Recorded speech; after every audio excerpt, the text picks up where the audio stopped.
morning or whatever time of day it is, wherever you are. And welcome to a conversation between me and Bruce Pascoe on fire, farming and food sovereignty from a First Peoples perspective. We're both very pleased to join the Oxford Real Farming Conference again this year and have a bit of a yarn. I'd like to start by acknowledging that I'm joining you all from the unceded lands of the Dja Dja Wurrung, the Jara, and pay my respects to elders past and present, and thank them for their work for thousands and thousands of years in caring for this country and offering what commitment we have to Dja Dja, which is healing country here on Jara country. So I'd like to welcome Bruce to tell us where he's coming from. And for those of you joining on the crowdcast, I'd also like to invite you, if you're living or working on other people's country, it would be very welcome in the crowdcast to put in the chat whose country you're coming from, so people can see the diversity of countries that are still actually inhabited by their First Peoples and being cared for by those peoples, and who we have a lot to learn from. So Bruce, before I do more to introduce you, do you want to introduce where you're coming from? I'm on Yuin country on the Wollagra River, the southern end of Yuin lands in southeast Australia. I'm very fortunate to be able to be living on country. Thanks, Bruce. And it's my great pleasure to be in this yarn with you today to talk with Bruce, who is a Yuin, Bunurong and Tasmanian man who's now on country of the Yuin people, and doing great work over there around recovering traditional foods and ongoing kind of foods, and helping all of us understand better the ways in which the First Peoples here in Australia have been producing and caring for food and country for so long. And today, the way we're going to sort of structure the yarn is to use the latest book that Bruce co-authored with Bill Gammage called Country, Future Fire, Future Farming. For those of you who haven't seen it, it's a wonderful book. And that will be the framework for the discussion.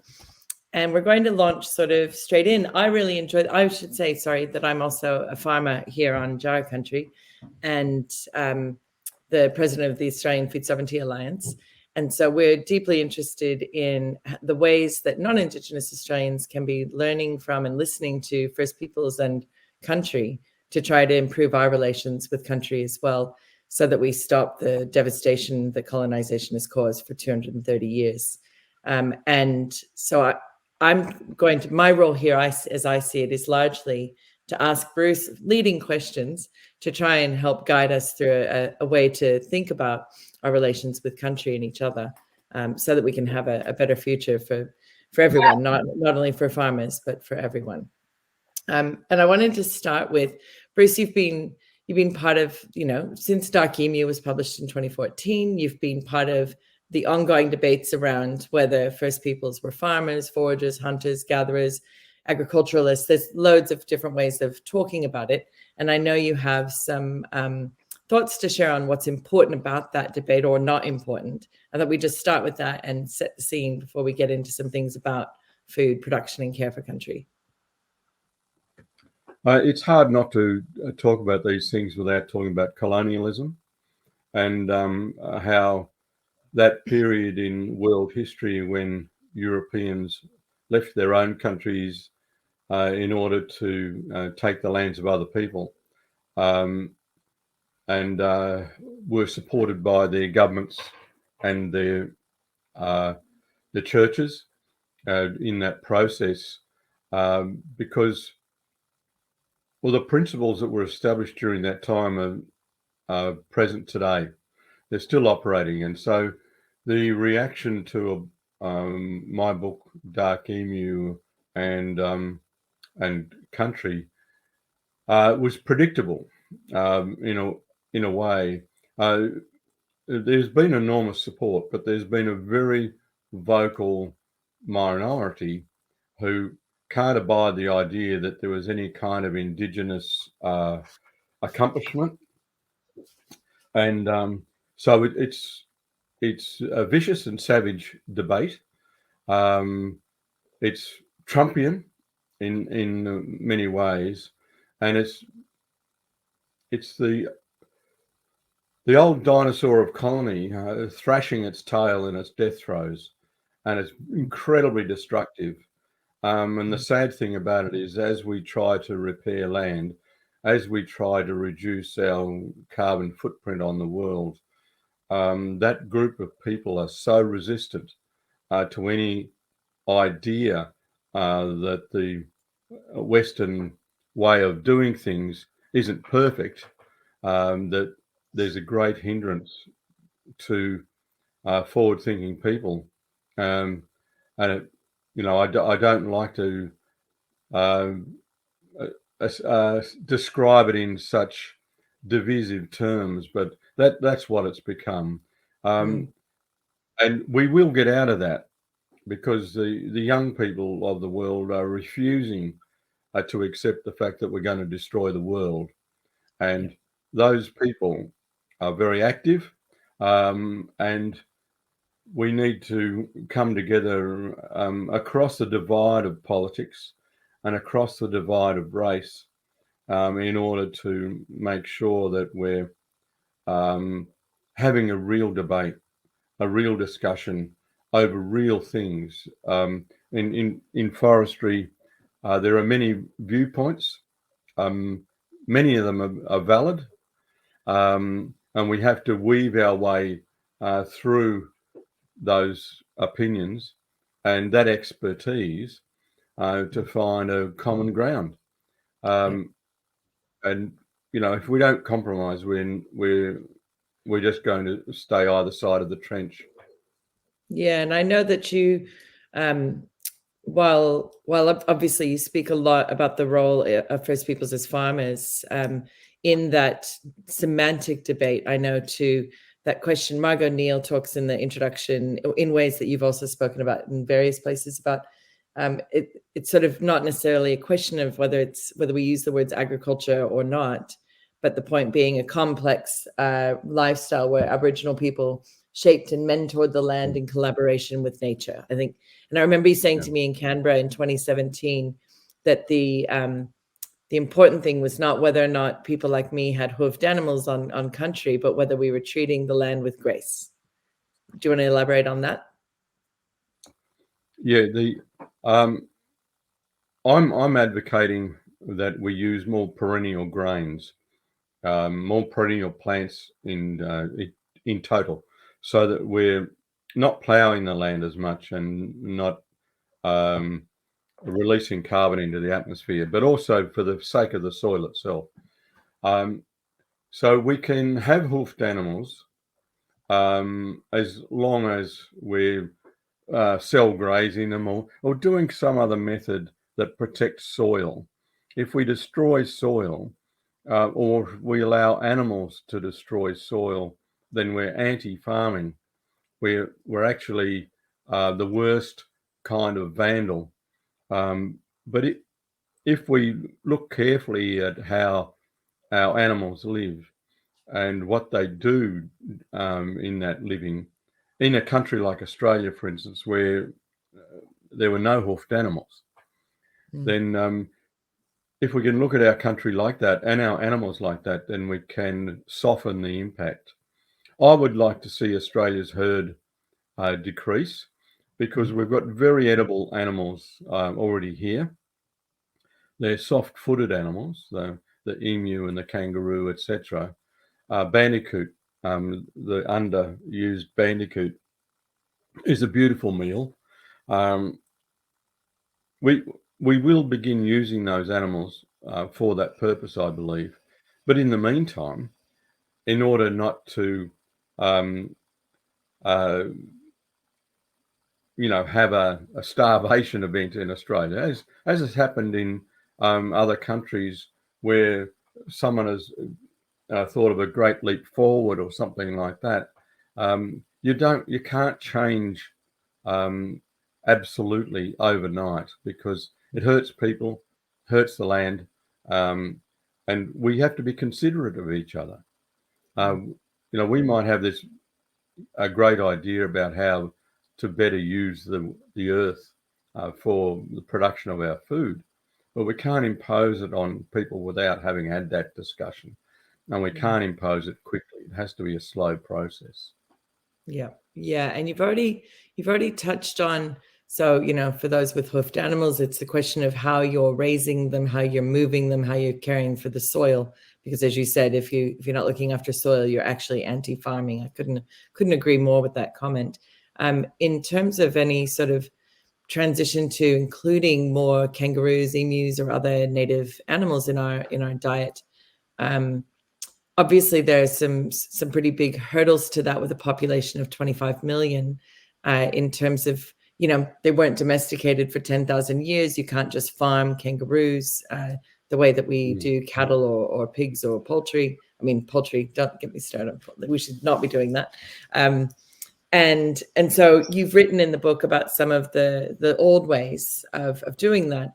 And I'm interested in you sharing sort of transitional ways to look to old ways and bring them into the contemporary ways, and how to also reduce that kind of hoofed herd, if you like, while sensitively increasing our consumption of the natives.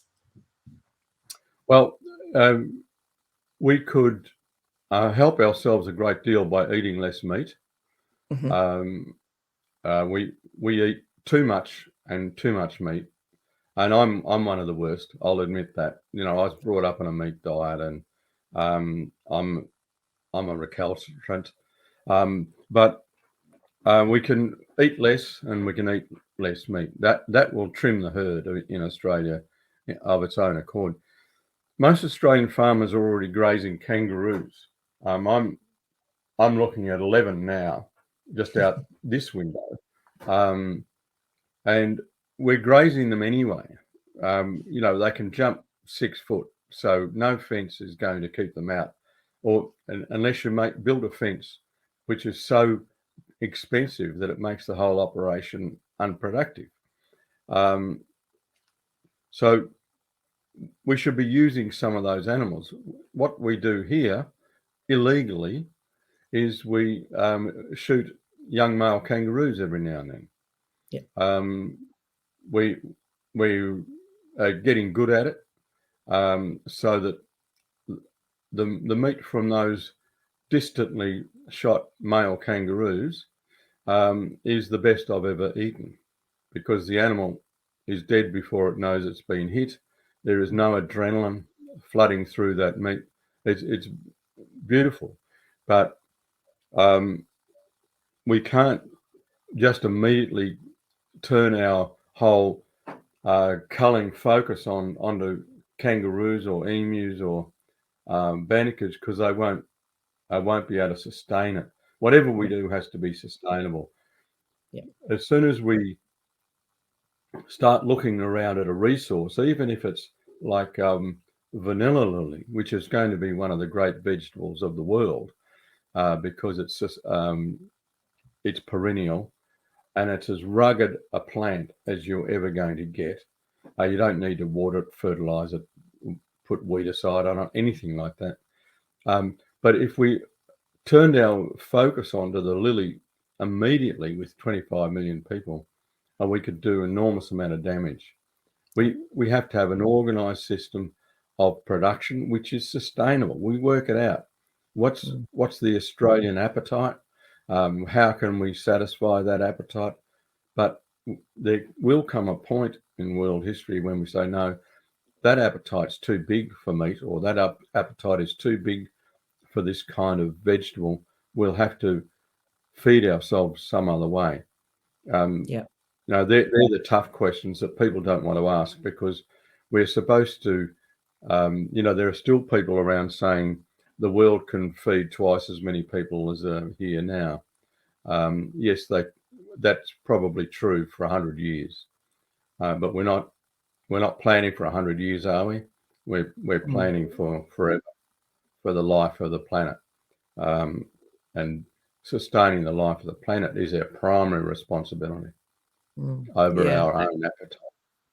I mean, to your point about overconsumption, though, of course, 20% of the world consumes 80% of its resources. So really, if those of us in the so-called global north reduced our consumption, our brothers and sisters in the south would probably have a better go at it.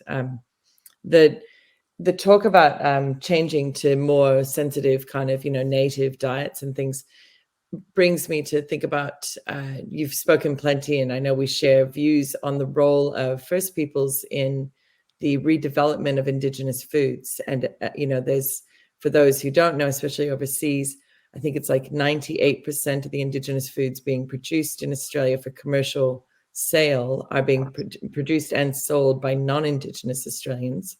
And those of us in the food sovereignty movement and First Peoples movements all over Australia would really like to see that change.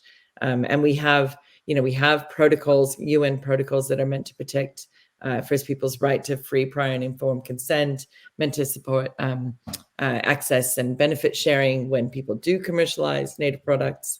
Of course, these things mostly don't play out. And what we see are a lot of, if I can be uncharitable, some very fancy sort of companies saying, oh, look at us, we're saving the world with our Indigenous foods.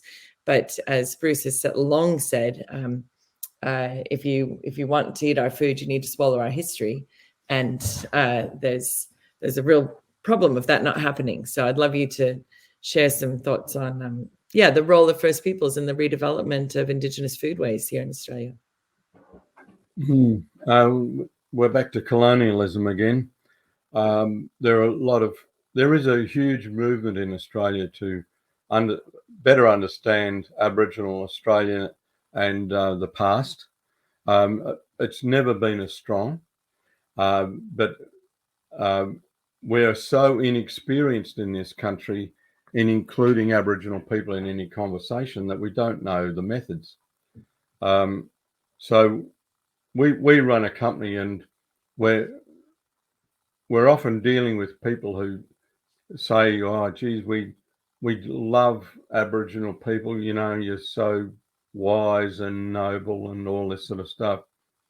And, so we can't knock back help when it's offered. So we can't be too fussy. But what we often find is that the person offering that help is actually trying to solace their own conscience. So we're doing a social service. We're welfare officers, making non-Aboriginal Australians feel better about themselves or better about the past. Not always the case, obviously, and we've got terrifically staunch non-Aboriginal friends who we value enormously, but a lot of Australians don't know how racist they are. A lot of Australians don't know how to talk about their country without talking from a colonial perspective, and that is it's a bloody nuisance and a great distraction in the debate. But we're going to get there. We're talking now in Australia in a language we've never used for 230 years. But in any new system, any new idea being applied in a civilization, time is crucial. It can't be done overnight. We're not a dictatorial society. It has to be a real conversation. And in that real conversation, there'll be moments of lucidity and moments of confusion. It's just the way of humans. Humans adapt much more slowly than I think we understand. Yeah, and I certainly see one of the roles of an organisation like the Australian Food Sovereignty Alliance, that's a non-Indigenous led organisation with Indigenous membership, but long a non-Indigenous led org. And one of our roles, I think, is that playing that allies role of helping get the message out, lift the voices of First Peoples in these debates, and lift the rights to leading the way in the redevelopment of Indigenous foods. If they're going to be commercialized, then that should be very much led by Indigenous peoples, not non-Indigenous peoples who just see another opportunity. We're establishing an Aboriginal voice for Aboriginal growers.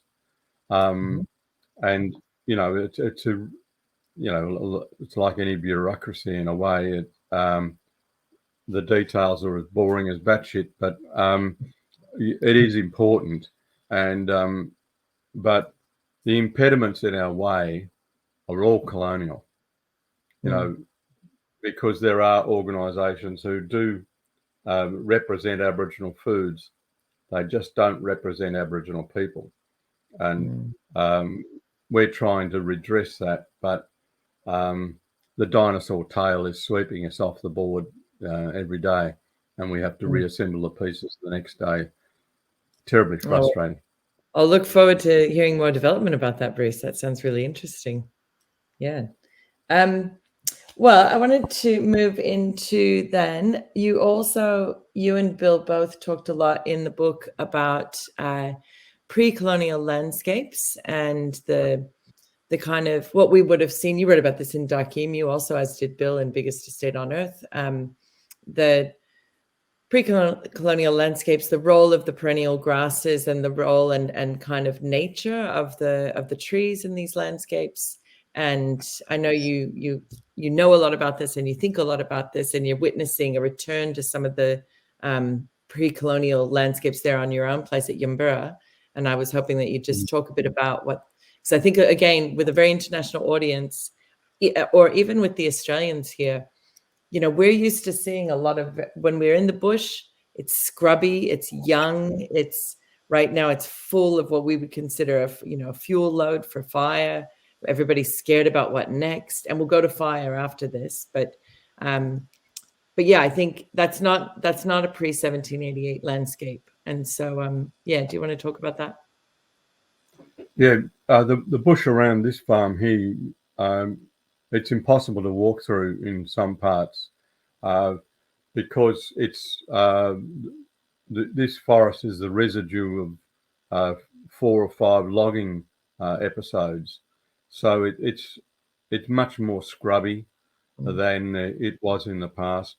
By rule of thumb, for this kind of dry sclerophyll forest, there would be in the Aboriginal world there would be 10 or 12 massive trees with a grassland and a light mixed forest beneath that you can walk through. And Aboriginal people had to walk through it because they were harvesting within it.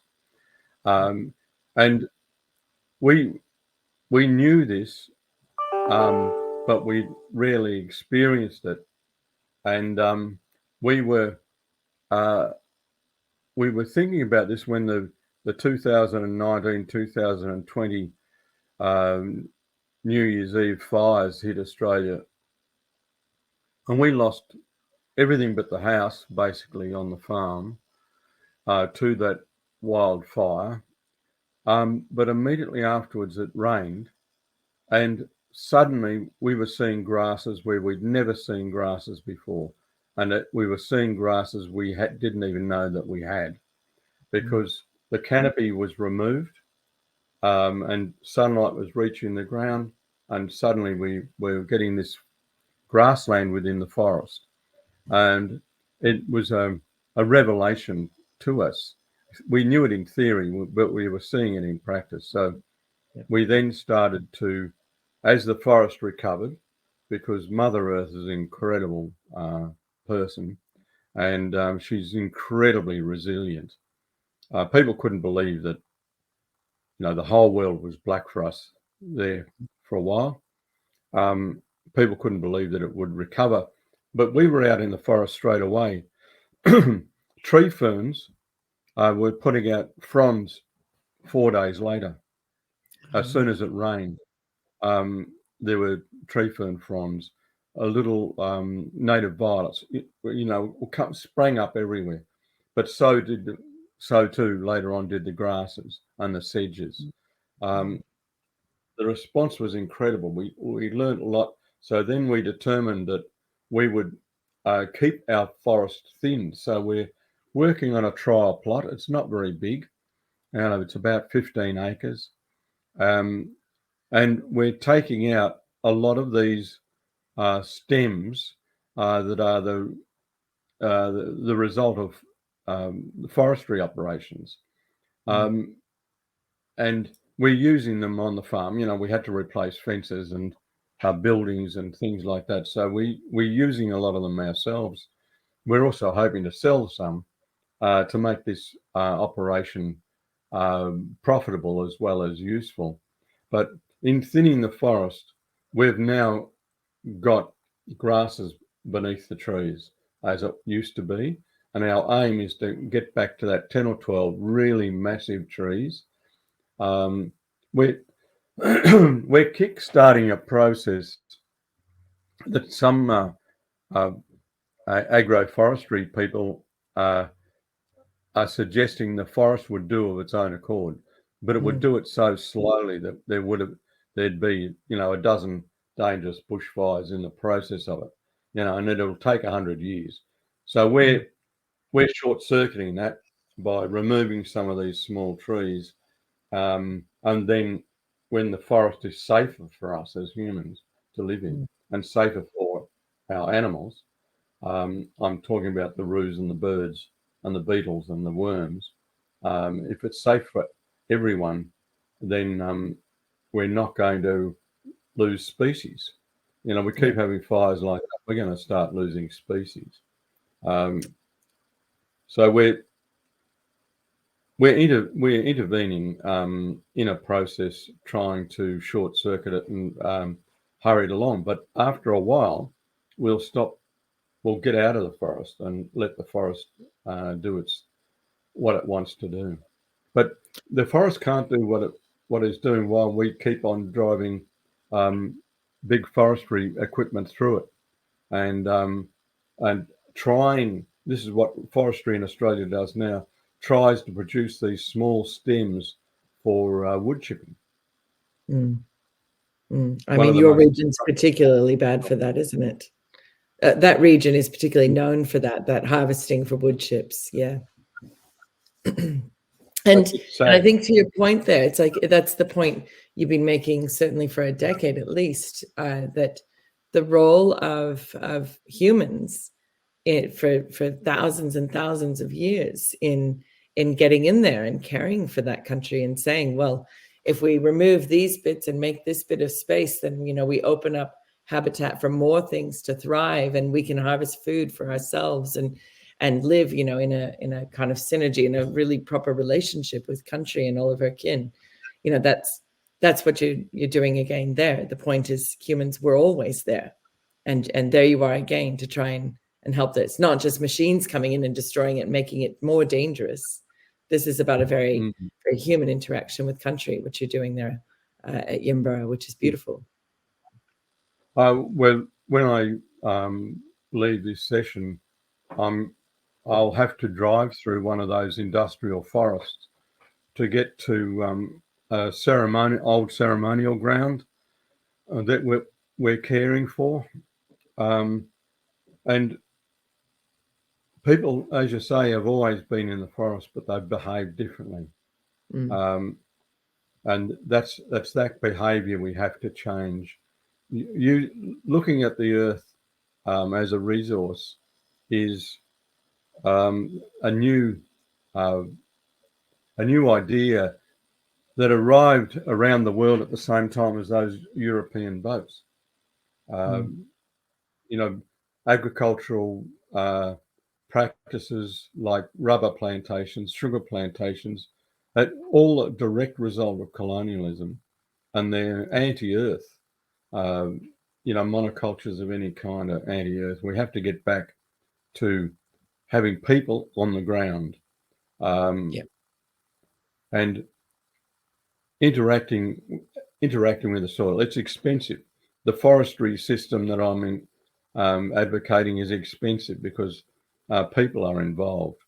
But we have to understand that our fantasy of a totally industrial forest has proven wrong. And the destruction of soil in those forests is just enormous. I mean, one experiment they had in Australia was to grow a hybrid blue gum that you actually had to plant the seedling because it the seed wouldn't grow of its own accord. What the first harvest was very good, and so a lot of people invested in it. The second harvest was so poor because so much had been taken out of the soil and nothing put in, that in Tasmania and other places, they poisoned that forest from the air so they could start again. What a horrible desecration of country that was. What a horrible use of resources when a more conservative approach would have yielded better results and looked after country so much better. We also have to claim back the word conservative. Naming politicians who behave badly as conservative is not the way to go. People who look after the earth, they're the conservationists. And in the 70s, conservation wasn't a dirty word. It has only become a dirty word because of the backlash from those who are benefiting from agriculture. I wonder if you could extend that example of that blue gum. I mean, that's horrific. What a terrible story. But of course, it's a tree version of what happens in our grasslands all the time, right? And the planting of annuals, the tilling and replanting of annuals that happens across so many paddocks in Australia and other parts of the world over and over and over.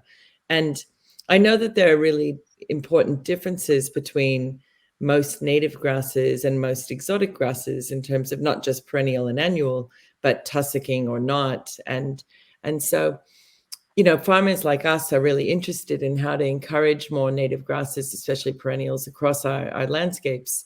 And we certainly don't till and reseed grass here. Like that would be, I think that's ridiculous with cattle that people do that.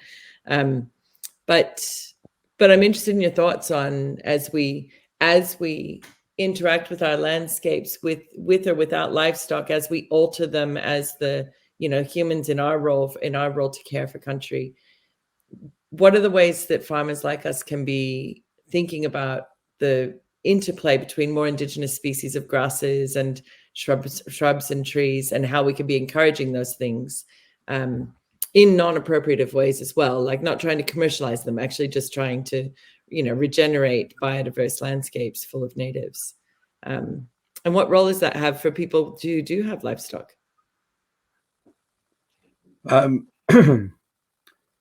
If you've got kangaroo grass or spear grass on your property and you have it, fenced off from cattle, and then you let the cattle and horses into that paddock, they will gallop.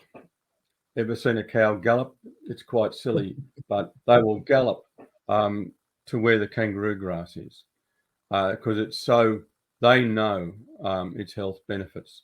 The problem with modern farming is that we never let that plant go to seed because the cattle are continually consuming the seed.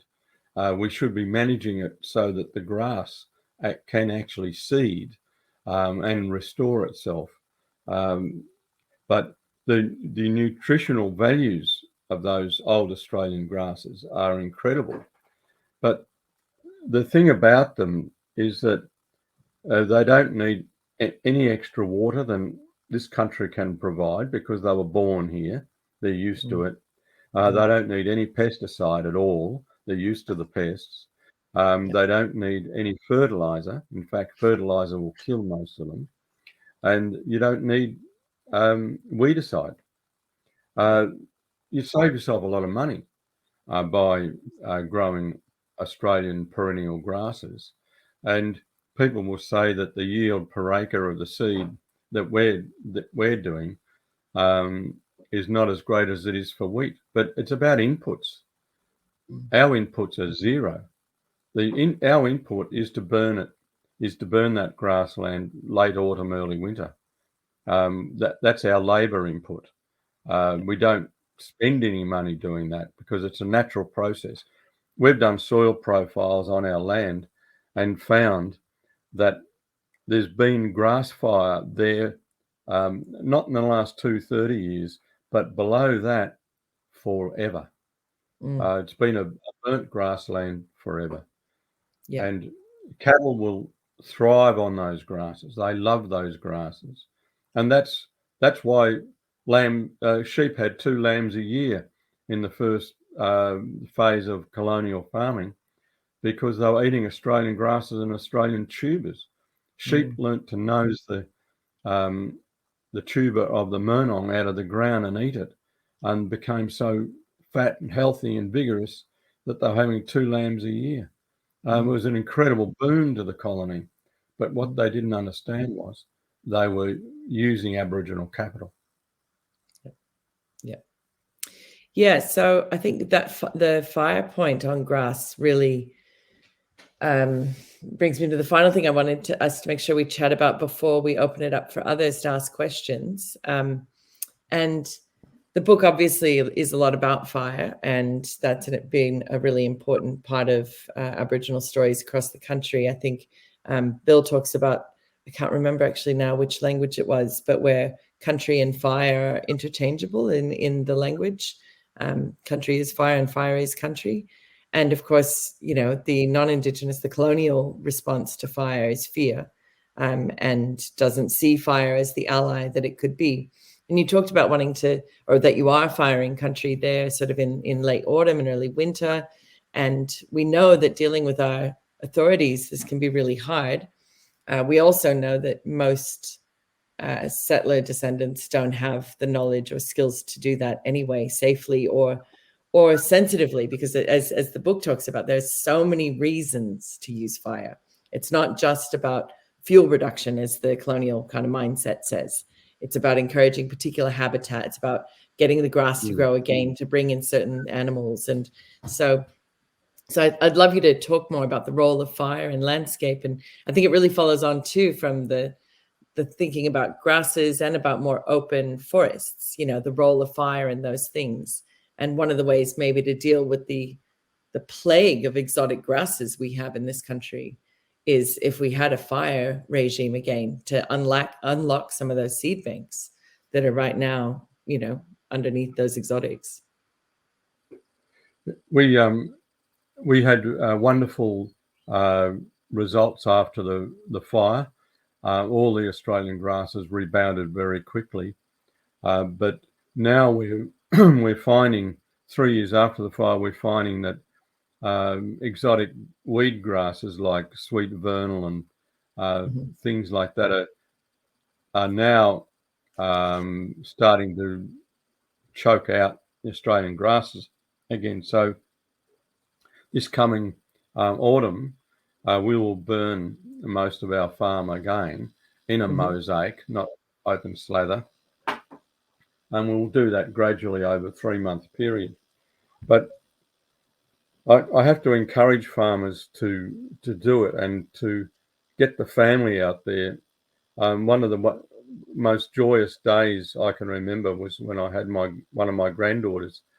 We were burning a bit of country and doing it so safely and so slowly that my granddaughter could stop the game she was playing and come up to us and tell us about this game that had so engrossed her that she was in it for 4 hours.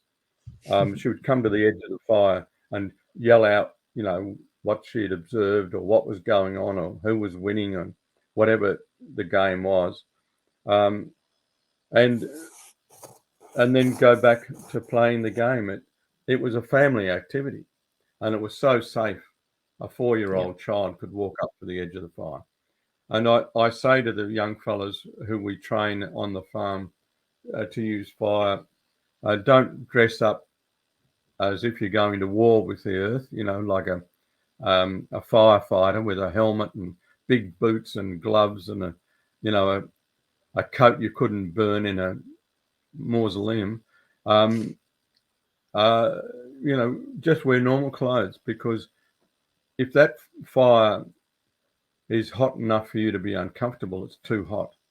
If you can't actually physically walk through that fire, and that's what we do, then it's too hot. So we have a trickling fire. It's labor intensive.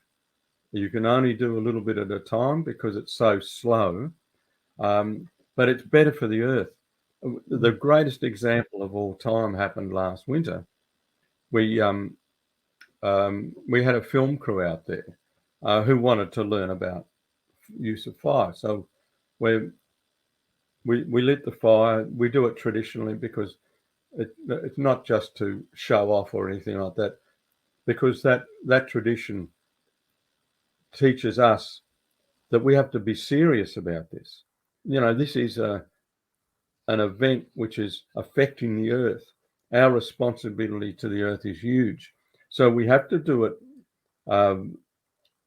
with ceremony, because that's the seriousness of our intent.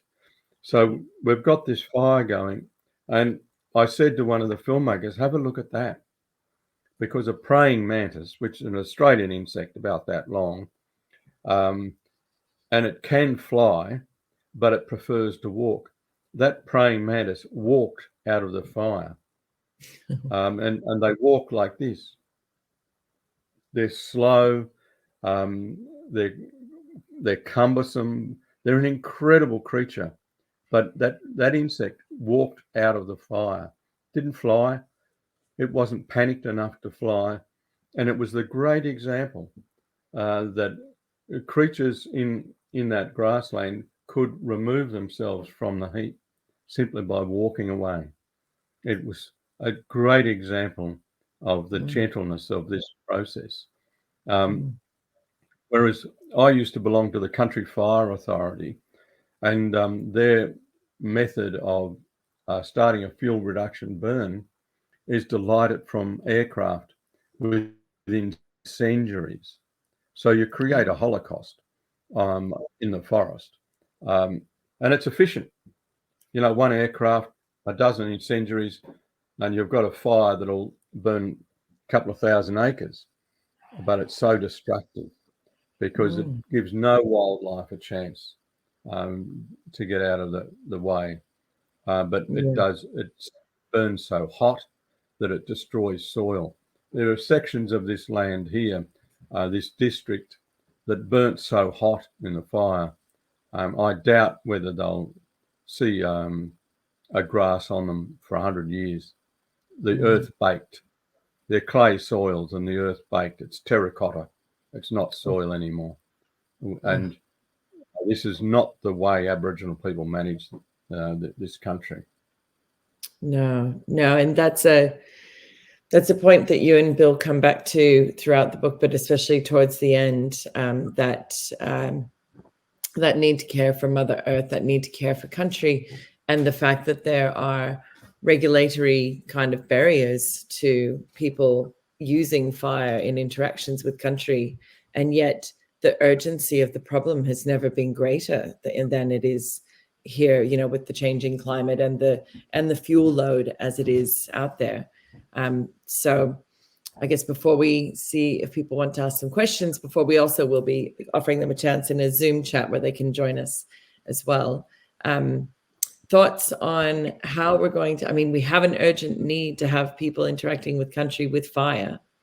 How are we going to, what are some thoughts on how we can approach those problems of regulation that doesn't allow us to burn in sensitive ways that are led by First Peoples? What can we do? And how can the Food Sovereignty Alliance help too? Because always keen to further the legislative interests. Well, once again, slowly. We're working in a very sensitive area, and there are human sensibilities and feelings to be considered. So legislation has to, unfortunately, move slowly, but it does have to move. Aboriginal people have to be involved, and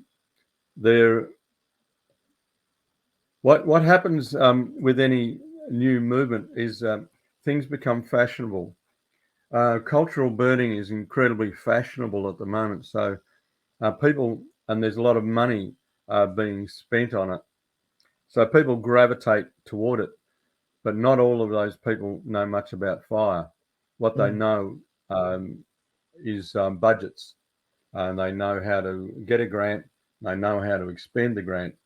Unfortunately, not all people know how to use fire.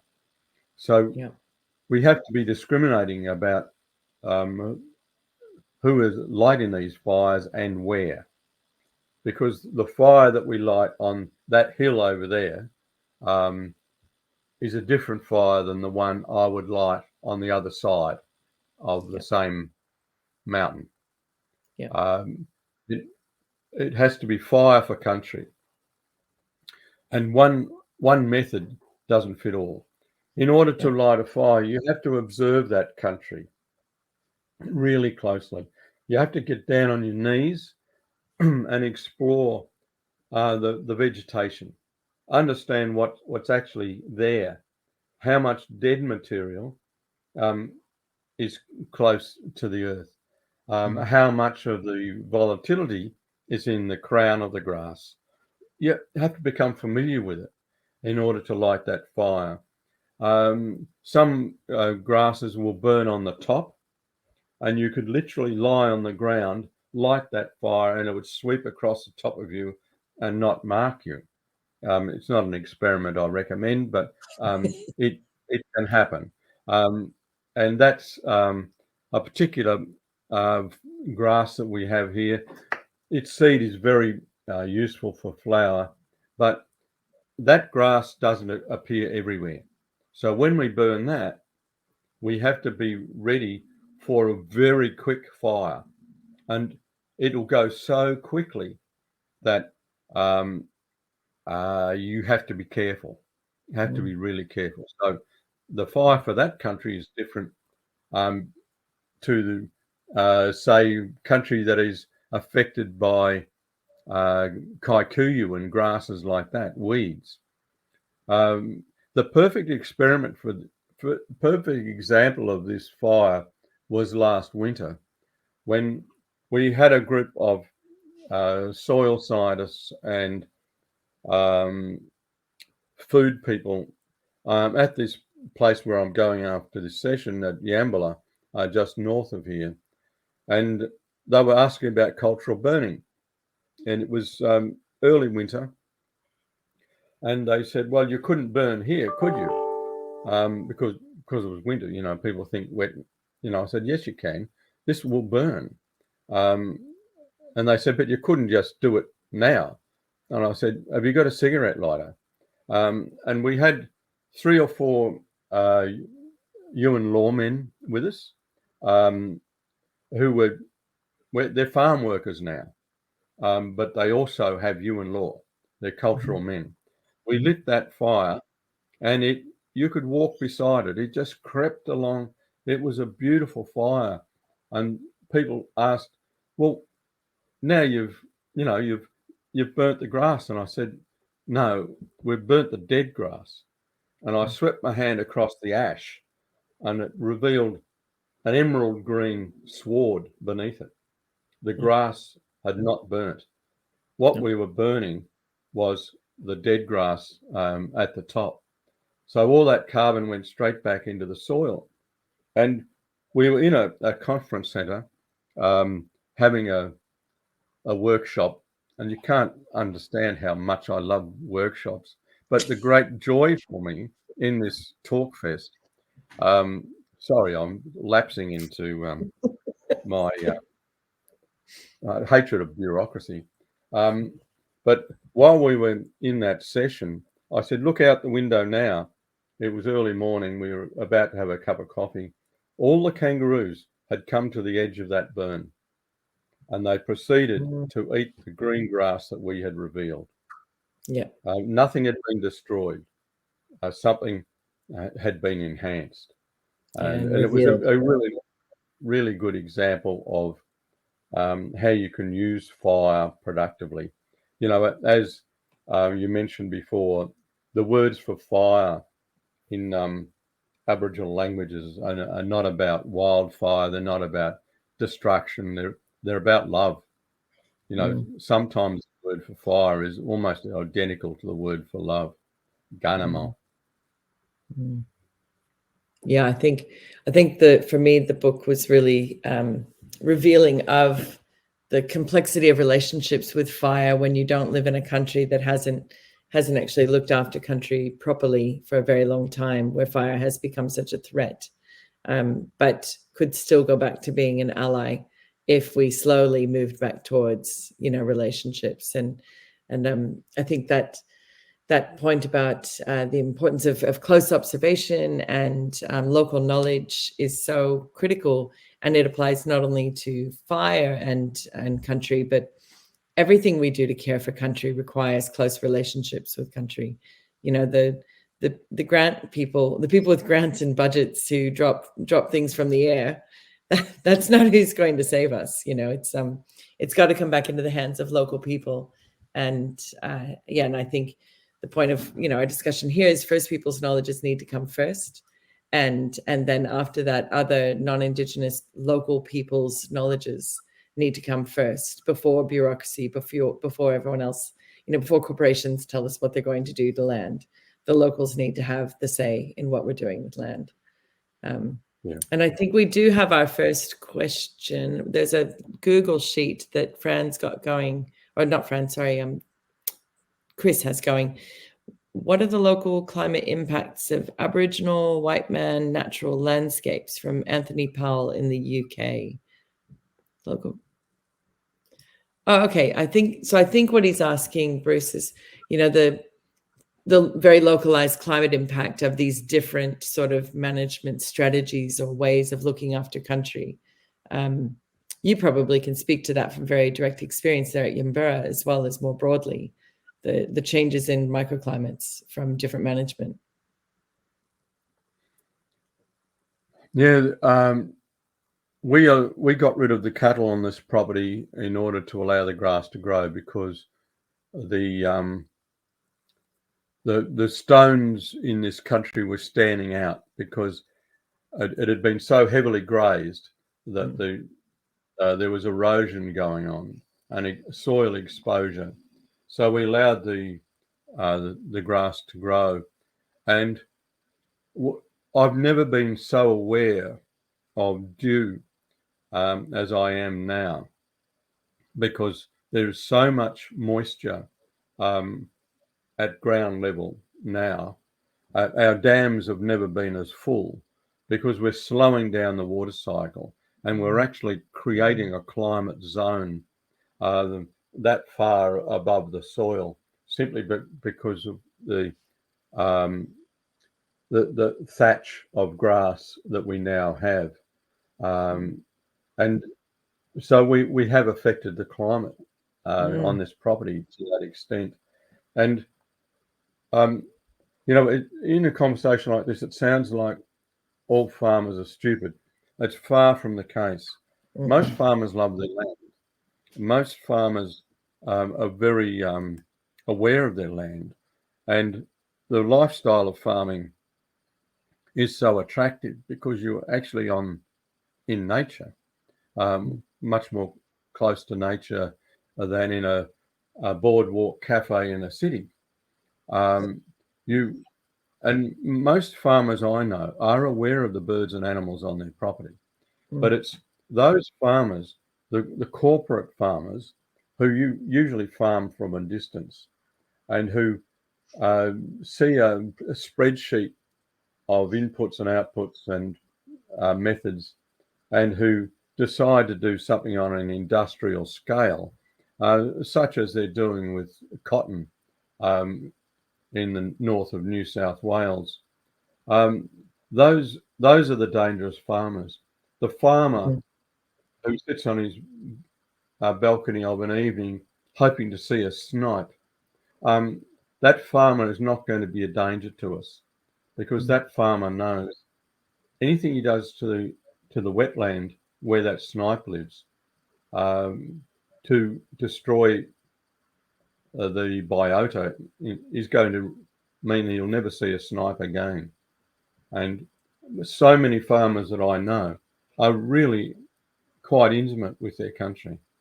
These are the farmers that we appeal to be so careful with the use of poison, so careful with grazing methods. And one of those farmers at the contact period in Western Victoria, which was a lake and river district in southern Australia, he said that when he brought his sheep onto the land, he noticed an incredible transformation.